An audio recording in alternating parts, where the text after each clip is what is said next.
Everyone, Dr. David Hill here with my good friend Dr. Russell Osgothorpe.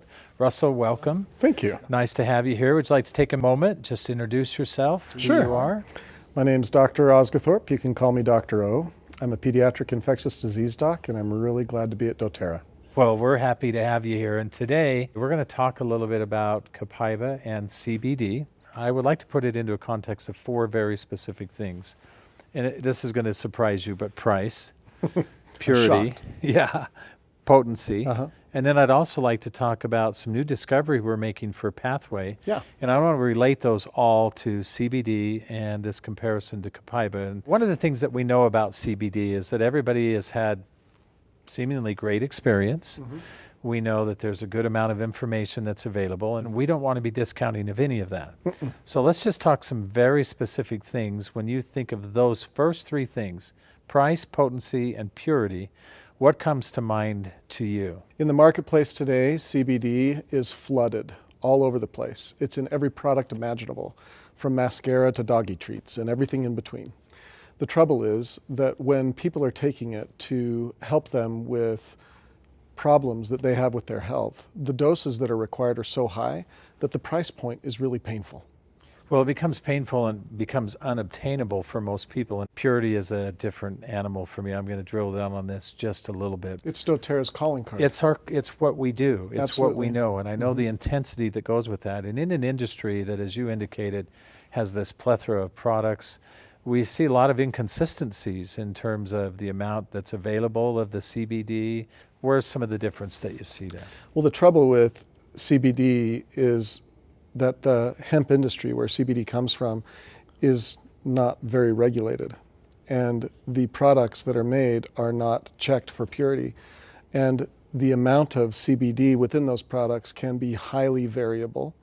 Because of the dissonance that exists between the federal and state statutes around CBD, Right. it's not a good time for us as a company to enter that arena. Let's look at the endocannabinoid system. CB1, CB2 receptors. Do you want me to explain it really quickly? Very quick for Okay. everybody to understand So what that the is. endocannabinoid system in our body controls a whole host of things. Eat, sleep, forget, relax, and the receptor tone matters. And you change that receptor tone by these chemicals that our body makes for ourselves. We call them endocannabinoids. In the plant world, there are lots of chemicals that plants make that interact with our own body's receptors, and they are called phytocannabinoids, and CBD is one of those. Beta-caryophyllene is another, right? And that potency issue, how much power you get to that system, either upregulating or downregulating that system, depends on how you bind to those receptors. And beta-caryophyllene is a direct binder to the system. Correct. And CBD is an indirect binder. So this offers some explanation why we're not saying that CBD has no value. It's just a different circumstance. Correct. And the amount that we have present within those two products, by comparison, when we look at Copaíba essential oil, when we look at CBD, They're very different. They're very different, and we really don't compare them. And this is one of the things that I've become most excited about with Copaíba, is that the beta-caryophyllene, this phytocannabinoid that you talked about, that in and of itself resides in substantial amounts. There's really little question about, are we getting some efficacious dosages associated with that? The potency that you can obtain by getting a purified product from Copaíba with beta-caryophyllene is quite high. I really get excited about what we're currently discovering with Pathway. And so let's talk about that, because you've already indicated that one of the differences that we see as we activate this system, and we're talking about CB2 receptors, we have indirect consequence and direct consequence, and it's the downstream effect that both of those create that we're after. So binding at the receptor level is really important, but what matters in the cell is how you get to your end result, which is changing DNA, proteins, enzymes, the cellular functions.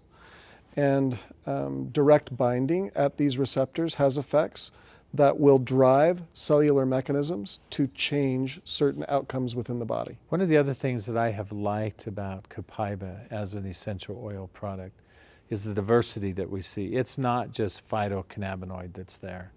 It's not just the beta-caryophyllene. We have lots of other chemistry, and that provides some diversity for us. And so unlike the CBD, when we look at Copaíba as an essential oil, we have potential for other benefits that really can even reside outside of the endocannabinoid Well, system. when we talk about Copaíba, we're not just talking about beta-caryophyllene, I agree. Correct. There are many molecules within the essential oil, many of which have plant chemistry behind them where we know that there are going to be other effects than just simply the endocannabinoid system. Beta-caryophyllene, however, being a major component of it. And that's one of the things that we love about it, is that we're confident we have potency.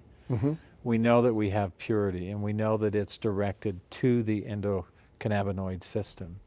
I've seen a bottle of CBD sometimes sell for hundreds of dollars. Sure. And the amount that I would have to consume, based on the discussion that we've had, is exponentially higher than what we would see with something like Copaíba that has higher chemistry, certainly not hundreds of dollars a bottle. And we've also know and have looked at the research and know that by comparison we can have very small dosage amounts and still create the benefit and the effect that we're looking for. That to me is one of the critical things. I get greater benefit from the Copaíba. And higher value. I get greater efficacy, and I have much higher value. I come back to as well those 4 Ps. I think it's the foundation of what doTERRA does. Purity and price are extremely important when you're talking about a product like this, and I think that Copaíba will define itself in the marketplace quite nicely over time.